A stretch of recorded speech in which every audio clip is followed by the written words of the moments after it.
you heard that Fantastic Four will likely be set in the past and in an alternate universe? Are you a fan of that? Would you prefer it as in the main MCU timeline? At first glance, there's a couple different things. I've thoughts on each piece of this. So I have been one of the people that I think at different times in the past have said, yeah, let's do Fantastic Four in the 60s. Let's do kind of this retro future vibe to it.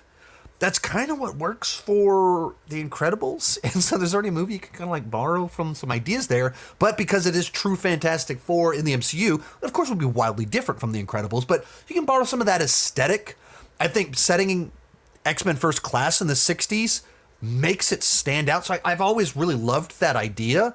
And some, people have been floating that for a while. The version that had been floated in the past was, what if the main origin story from them is set then, and then they get caught in the quantum realm, an Ant-Man or something like that, and that's why they're pulled out into the present timeline to join in for our Avengers movie, whatever's next.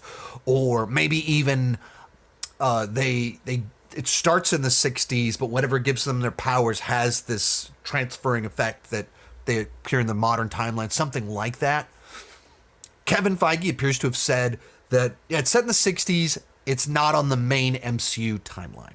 That piece that it's not on the main MCU timeline does diminish the fun a little bit.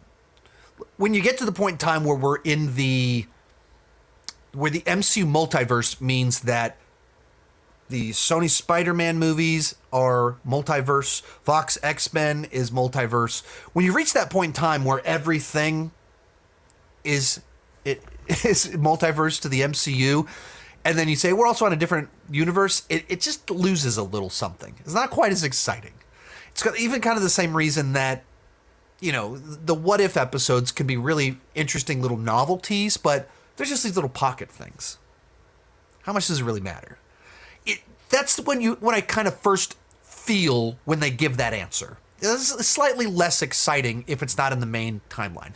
I assume that at the end of the movie, post-credit scene, something happens that brings them over into the main timeline so that we don't have to explain why they didn't show up thus far in the MCU, but we can pull them into Avengers to battle Doctor Doom, Galactus, Kang, whatever this thing turns out to be with our next Avengers film.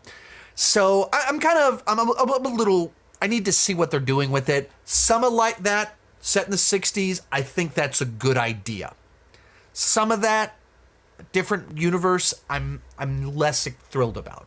Most of these clips are pulled from my Patreon live streams. I do about 6 live streams every single month. For $2 per month, $20 per year, you can get access to all the exclusive videos and live streams. For $5 per month, you get your name on my end card. At the top tier, you get a 30-minute video chat with me each month. The link down below in the description has more information.